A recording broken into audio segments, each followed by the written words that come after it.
Disneyland Paris just dropped a massive update about its new transformation to the Walt Disney Studios park. This article includes information about the new Lion King themed area and attraction, as well as some other new additions being made to the park, including a name change. So we'll get to all of this and more in this episode of the Yum Yum Report.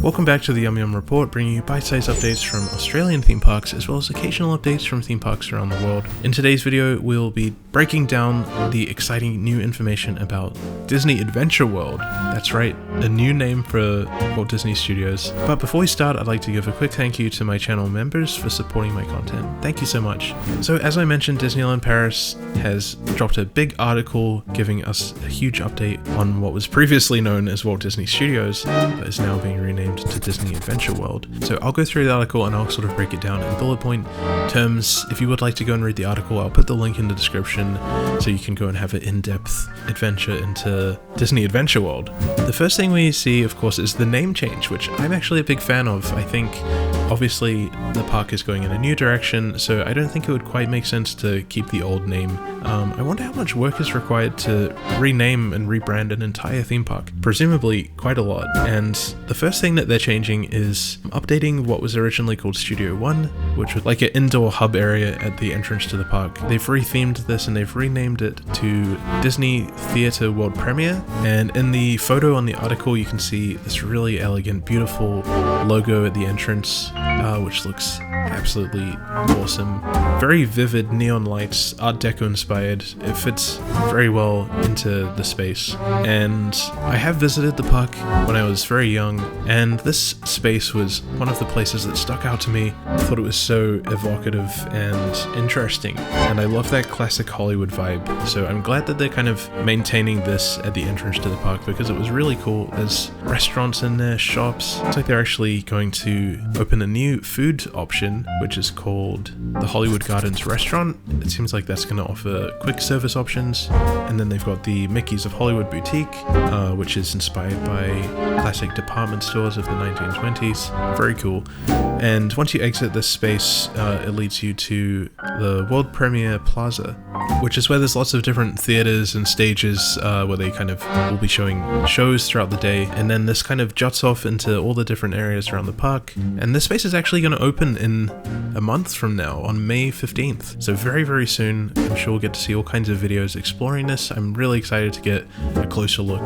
And there's some interesting information here that says at the end of the expansion journey for the park, they will have reimagined more than 90% of the park's offerings since its debut in 2002, and roughly doubled its footprint in size, which is enormous. The new updated map, you can see this park is absolutely huge, and adding these new additions, World of Frozen, the Lion King themed area, and the Central Lake area, it's going to be absolutely enormous. And I think it really expands it into a park that's more worth visiting, because, you know, a lot of Disney fans kind of complain it's too small, there's not enough to do.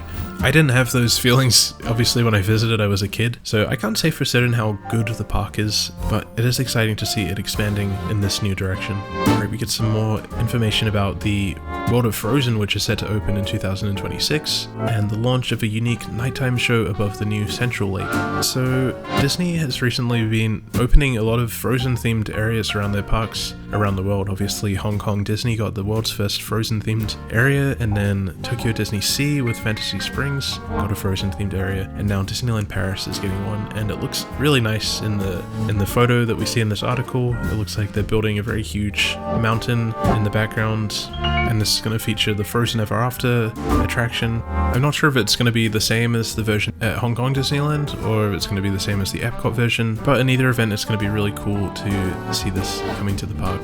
And of course, you'll be able to meet Anna and Elsa and have shopping and dining experiences. Having visited both the Frozen area at Hong Kong Disneyland and at Tokyo Disney Sea, I think every Disney park needs an area like this, because it's really elegant and a beautiful place to spend time. Even outside of going on the rides, it's just a great place to wander around, and you feel really transported into the films. And there's a new nighttime show which is opening at the park, which sounds amazing. In the Central Lake area, they're going to have like projections on water fountains, special effects, and new drone choreography techniques. So yeah, I got to see some of this technology at Hong Kong Disneyland as well, the drone technology, and it was really impressive.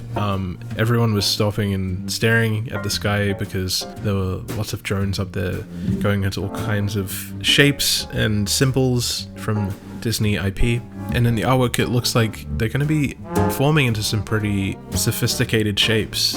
And there's also a new restaurant and lounge opening nearby the lake. You'll be able to watch the nighttime show. That sounds really cool. Alright, the next thing, Adventure Way, which is it's a promenade near the lake, and it's got gardens themed to Disney animation properties and Pixar properties. And in this space, they're going to be featuring a new attraction themed to Disney Pixar's Up, which looks like an old school carnival flyer attraction. It's very simple, but also very elegant and classy. I think this is a really nice addition, and it kind of fits in well with the theme of like this promenade garden type area.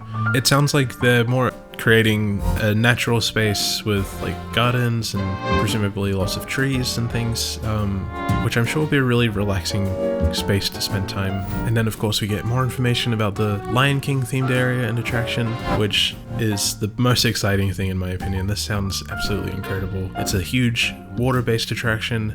In the concept art you can see Pride Rock and this massive drop, and of course they're theming it to the original Lion King animated film. I'm so glad that they're using this version of the film rather than the live action film.